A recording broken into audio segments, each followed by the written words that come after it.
Welcome back, APUSH students. Today is chapter 26 of the American Pageant, titled The Great West and the Agricultural Revolution. If you don't know the American Pageant, it's fine because the content is still going to be the same. I'm going to be going over all the key terms and notes for this chapter that help me get a 5, so I encourage you to take notes along as well. Reservation system, establishing boundaries for American Indian settlements.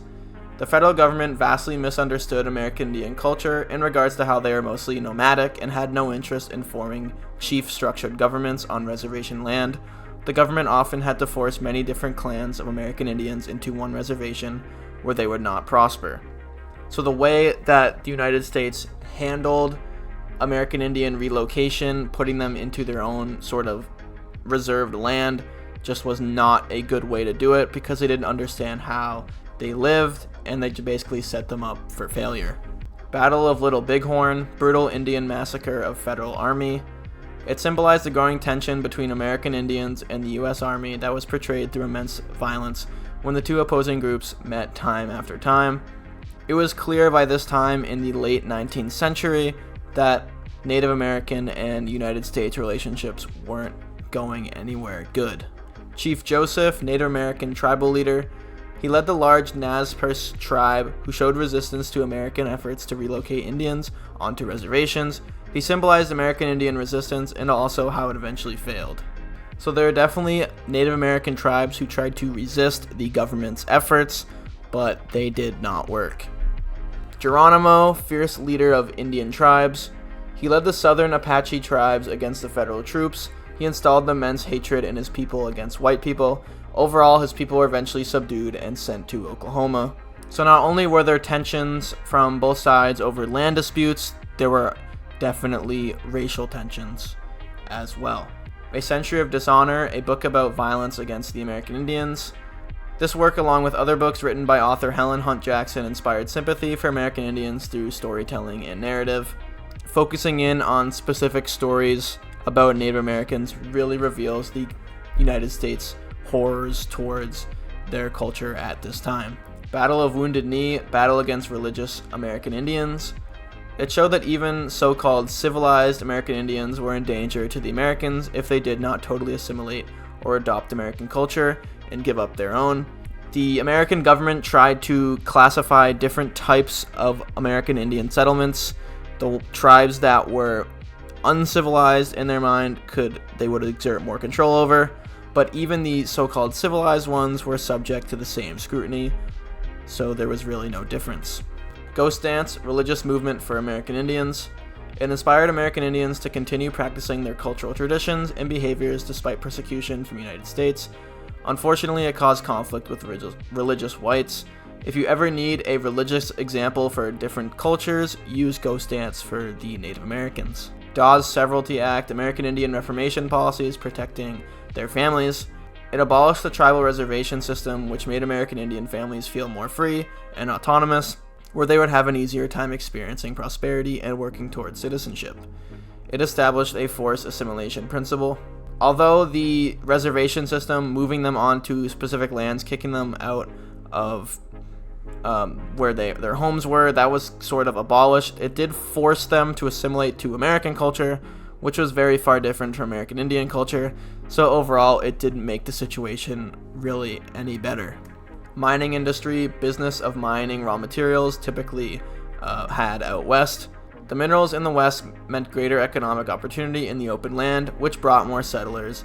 Hint hint, California gold rush. Eventually, big business became attracted to the area and made it even more economically prosperous. The need for settlers meant everybody was valuable, which helped to bring about equality for men and women in the West before even the East. Long drive, free-roaming cowboys bringing cattle from the Southwest up to the North.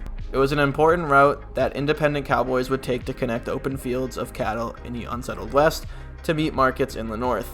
It economically connected the West to the North in the cattle market.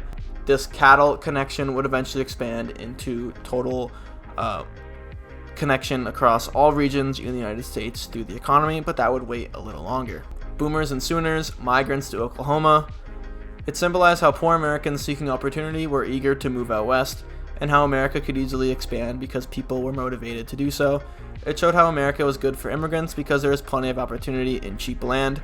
One of the developments later on in APUSH, we'll talk about when the frontier was closed, when the West became totally civilized, and what that did to American culture now that there was no sort of new place of opportunity.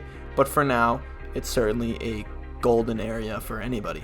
Frederick Jackson Turner, American author and historian, his essay highlighted how the Western frontier and Western migration was deeply rooted in the attitudes and motivations of American culture. It was significant geographically, but it was also highly significant, influencing the economy and culture. The history of America could not be understood without taking a deep look into the existence of the frontier. This is why Western type themes in literature and films and all types of culture is extremely central, because it was very important at the time and still is today. Mechanization of agriculture, modernization of agriculture production. It helped to make agriculture a bigger business by connecting it with the educated upper class management rather than independent operations. It followed a similar path as industrial ventures by driving out smaller competition and creating big agricultural corporations. Farmers driven out by big businesses turned to industrial labor, which expanded urbanization and made America less rural. So overall, the large agricultural moguls could produce crops better, so they would boost crop production, and then everyone who wasn't able to compete on their level kind of assimilated into the industrial side. So both industries ended up becoming more prosperous through this, which is very interesting. Populist People's Party emerging from poor farmer alliances. Despite racial divisions in the agricultural South, the party's socialist-like policies attracted many underprivileged groups in the agrarian communities in the West and South. If they could join causes with the poor laborers in the North, they could establish a powerful political base that could fight upper-class power. So in the intense prosperity that America was feeling, there are, of course, a lot of lower classes that were left behind, and they started to band together. Coxey's Army, group of marching unemployed to the capital. It showed the extent to which discontent of the poorer classes was influencing actual movements and demonstrations. Poor people organized a long trek to the capital, which is very telling of the sense of frustration among the lower classes. Pullman strike, railway union strike in Chicago. They caused significant effects to railway traffic, vandalism of company property. They faced backlash from the government and troops to put them down, showing how oppressed poor workers were. So this sort of discontent among the lower classes was now turning to significant action and even violence. So obviously, at some point, this would have to be solved. William McKinley, Republican presidential candidate. He was a strong candidate because he came from politically active Ohio and had a strong record from his time as a congressman. He was associated with many old-style Hamiltonians and their views on the government's role in the economy. William Jennings Bryan, Democratic presidential candidate.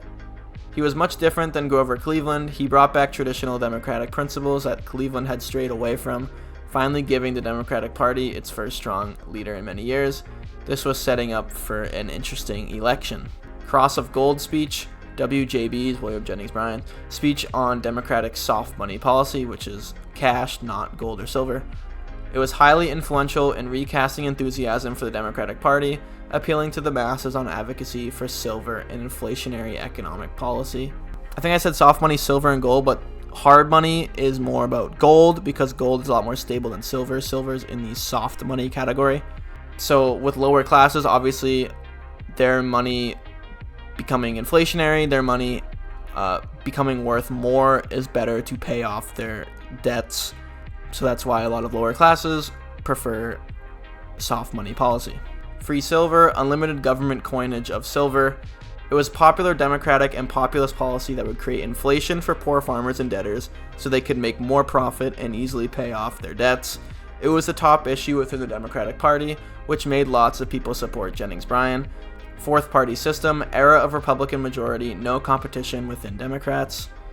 It marked the end of agriculture versus industrial politics. Political operations would now focus on the people in the city.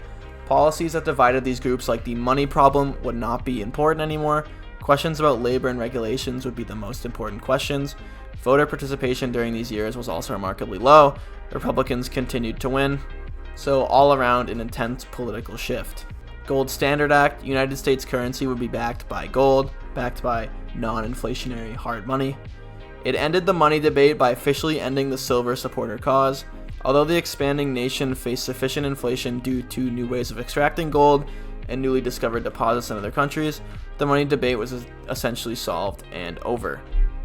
So if you're not one who likes to learn too much about economics and how money and fiscal policy, then this is a good way to wrap it up and say that the hard money gold side won.